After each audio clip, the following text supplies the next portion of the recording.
लोमड़ी और चरवाहा। एक बार शहर से थोड़ा दूर था एक गांव गंगानगर नामक। वहां पर रहता था एक आदमी ईश्वर अपने बेटे राजू के साथ। दोनों अपनी खेत पर रहते थे, एक छोटे पर सुंदर से घर में। ईश्वर एक दयालु इंसान था और सबको मुस्कुरा के प्रणाम किया करता था। बिना झिझके हर किसी की मदद करता था। राजू भी अपने पिता की तरह बनने की कोशिश करता था और हर रोज सवेरे जाकर काम काज में उनकी मदद करता था। रोज स्कूल समय पे जाकर एक दिन ईश्वर खेत में काम कर रहा था जब राजू उसकी ओर दौड़ते हुए आया। राजू की सांसें फूल रही थी। पापू, आपको मेरे साथ तुरंत आना पड़ेगा। बिना सवाल किए ईश्वर अपने बेटे के पीछे गया। घर से थोड़ा दूर था एक भेड़ों का झुंड जो घेरा में फंस गए और पार नहीं कर पा रहे थे। ईश्वर तुरंत भेड़ों को बचाने गया। उसने आसपास देखा कि किसने इनको ऐसा यहाँ खुला छोड़ा है, पर वहाँ कोई नजर नहीं आया। बापू, आप किसको ढूंढ रहे हो? इन भेड़ों का कोई चरवाहा तो होना चाहिए ना, बस उसी को। बापू, मुझे पता है इनका चरवाहा कौन है, उसका घर भी पता है। आप चलिए मेरे साथ। अच्छा ठीक है, चलो इन भेड़ों को वापस कर दे। राजू और उसके पिताजी ने भेड़ों को लिया और चरवाहा के घर गए।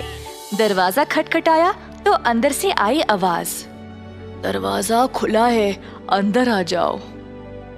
अंदर गए तो राजू और ईश्वर ने एक बूढ़े आदमी को देखा बिस्तर पर, जो बहुत बीमार था। जी, वो आपके कुछ भेड़ घेरा में फंसे हुए थे, तो मैंने उनको वहां से निकाला और बस ले आया। बेटा, बहुत बहुत धन्यवाद, पर मैं कब तक इनका ख्याल रखूं?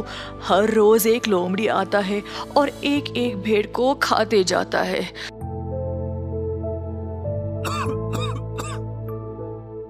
मुझे अब हिम्मत नहीं रही देखभाल करने की।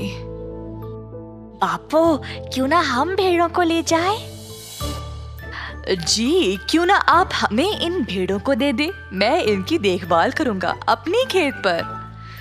ये तो अच्छा है, ले जाओ इनको और सुरक्षित रहना। ईश्वर और राजू भेड़ों को अपने साथ ले गए और एक बड़ा सा घेरा बनाया उनको लोमड़ी से सुरक्षित रखने के लिए। घेरा को अच्छे से जांचा कि अब इसको कोई ना पार कर सके। मजबूत घेरा को देखकर राजू भी खुश हो गया। राजू हंसने कूदने लगा और ईश्वर को भी अपने बेटे को खुश देखकर अच्छा लगा। राजू, मैं शहर जाकर भेड़ों के लिए कुछ ले आऊंगा, तब तक तुम ख्याल रखना भेड़ों का और अपना भी। मैं जल्दी वापस आऊंगा। ईश्वर के निकलने के बाद राजू भेड़ों के साथ खेल रहा था जब अचानक से उसको कुछ आवाज सुनाई दी। राजू को लगा जैसे अभी आवाज और नजदीक आने लगी।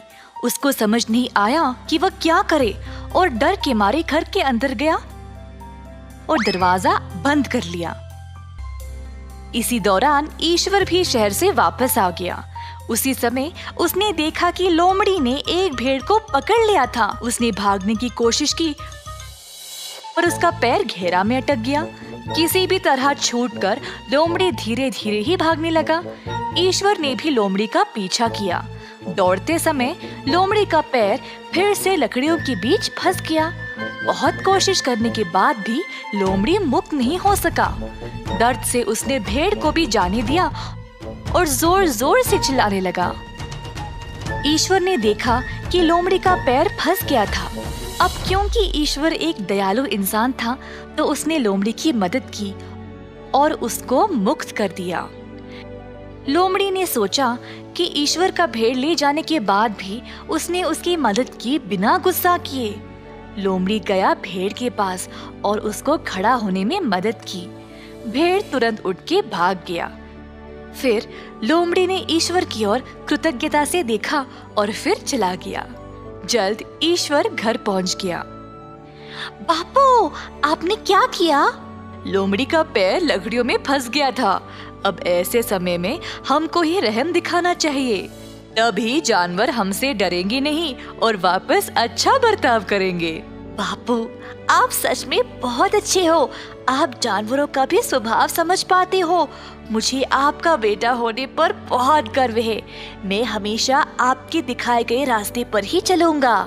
बुरे व्यवहार के लिए भी अच्छा उपचार करना चाहिए।